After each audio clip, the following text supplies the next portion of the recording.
Good morning. അടുക്കളയിൽ കുക്കറിൻ്റെ sound കേട്ടാണ് കേട്ടോ ഞാൻ എണീക്കണത്. എണീറ്റിട്ട് ആദ്യം ചെയ്യുന്ന കുറച്ച് കാര്യങ്ങളുണ്ട് കേട്ടോ. ഫസ്റ്റ് പ്രാർത്ഥിക്കും കേട്ടോ, ഇന്നത്തെ ദിവസം നല്ല ഡേ ആവണേന്ന്. ചിലപ്പോൾ ആവാറുണ്ട്, ചിലപ്പോൾ ആവാറില്ല കേട്ടോ. എന്നാലും പ്രാർത്ഥന മുടക്കാറില്ല. പിന്നെ ബാത്റൂമിലൊക്കെ പോയി മുഖം കഴുകി മുടിയൊക്കെ അഴിച്ച് കെട്ടി വെള്ളം എടുത്ത് റൂമിൻ്റെ പുറത്തിറങ്ങും. ഇത് എൻ്റെ വീടല്ല കേട്ടോ, ഒരു മേച്ചിയുടെ വീടാണ്. ആൾ വന്നപ്പോൾ 2 ദിവസം ഇവിടെ നിൽക്കാൻ വന്നതാണ്. നേരെ പോയത് വാതിൽ തുറന്ന് പുറത്തേക്കാണ് കേട്ടോ. പുറത്തത്തെ വ്യൂ ഇതാണ്. നല്ല ശാന്ത സമാധാനമായിട്ടുള്ള ഒരു അറ്റ്മോസ്ഫിയർ ആണ് കേട്ടോ. വണ്ടികളുടെ ഹോണോ ആൾക്കാരുടെ ഒച്ചപ്പാട് ബഹളമോ ഒന്നുമില്ല. സ്ഥലം വന്നിട്ട് തൈക്കാട്ടുശ്ശേരിയാണ് കേട്ടോ. നേരെ പോയി പുറത്തിരുന്ന് വെള്ളം കുടിച്ചു കേട്ടോ. വർക്കൗട്ട് വീട്ടിലാവുമ്പോൾ ചെയ്യാറുള്ളതാണ്, ബട്ട് ഇവിടെ സ്കിപ്പാക്കി കേട്ടോ. അല്ല, വീട്ടിലും ഇപ്പോൾ ചെയ്യാറില്ല. റീസൺ ഈസ് മടി. ചെയ്ത് തുടങ്ങണം. അവിടെ നിന്ന് നേരെ പോയത് അടുക്കളയിലേക്കാണ് കേട്ടോ. അമ്മ അവിടെ ദോശയ്ക്കുള്ള ഉരുളൻകിഴങ്ങ് ഉടയ്ക്കുകയായിരുന്നു കേട്ടോ. രമിച്ച് അലക്കാറ്. കാലത്ത് തന്നെ ചായ കുടിക്കൽ പതിവില്ലാതാണ് കേട്ടോ. എന്നാലും വീഡിയോ എടുക്കുന്നത് കൊണ്ട് ഒരു ബ്ലാക്ക് ടീ ഉണ്ടാക്കാമെന്ന്. അങ്ങനെ ഞാൻ അമ്മയെ അവിടെ നിന്ന് ഇന്നലെ ഉറങ്ങാത്ത വിശേഷങ്ങളൊക്കെ പറയുകയായിരുന്നു.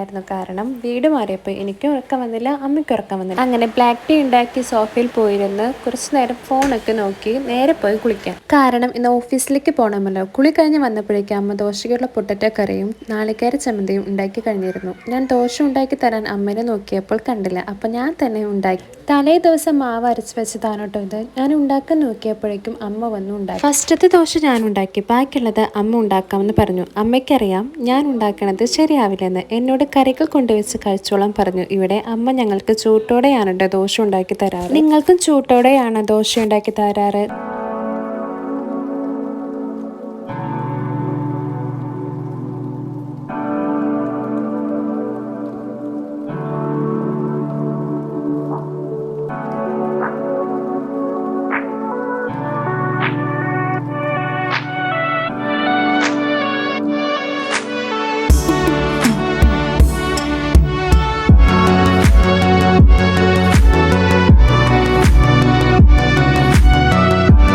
അങ്ങനെ ദോശയും ചായയും കുടിച്ച് ചോറാക്കാനായിട്ട് പോയി. മീൻ കറി ആയിരുന്നു കേട്ടോ. മീൻ വറുത്തതും ഉണ്ടായിരുന്നു, പിന്നെ അച്ചാറും. കറികൾ കൂടുതൽ എടുക്കുന്നത് ഓഫീസിൽ എൻ്റെ കറിക്കായി നോക്കി നിൽക്കുന്ന ഒരാളുണ്ട് കേട്ടോ. അത് ഞാൻ വേറെ വീഡിയോയിൽ പറയാം ആളെ പറ്റിയിട്ട്. അമ്മ എല്ലാം ഒരുക്കി വെക്കും കേട്ടോ. ഞാനാണ് കേട്ടോ പാത്രത്തിലാക്കാറ്. അമ്മ പറയാറുള്ള കാരണം നീ നിനക്ക് ആവശ്യത്തിന് എടുത്തോ എന്നാണ്. അങ്ങനെ അതൊക്കെ ആക്കി മുടിയൊക്കെ കെട്ടി ബാഗ് ഒതുക്കി നൂണിയോട് ടാറ്റ പറഞ്ഞു. അമ്മയ്ക്ക് ഉമ്മ കൊടുത്ത്. വീഡിയോ എടുക്കുന്നത് കൊണ്ടല്ല കേട്ടോ അമ്മയ്ക്ക് ഉമ്മ കൊടുക്കുന്നത്. ചെറുതിൽ സ്കൂളിൽ പോകുമ്പോൾ തൊട്ടുള്ള ശീലമാണ്. അത് ഇത് നിന്നിട്ടില്ല കേട്ടോ.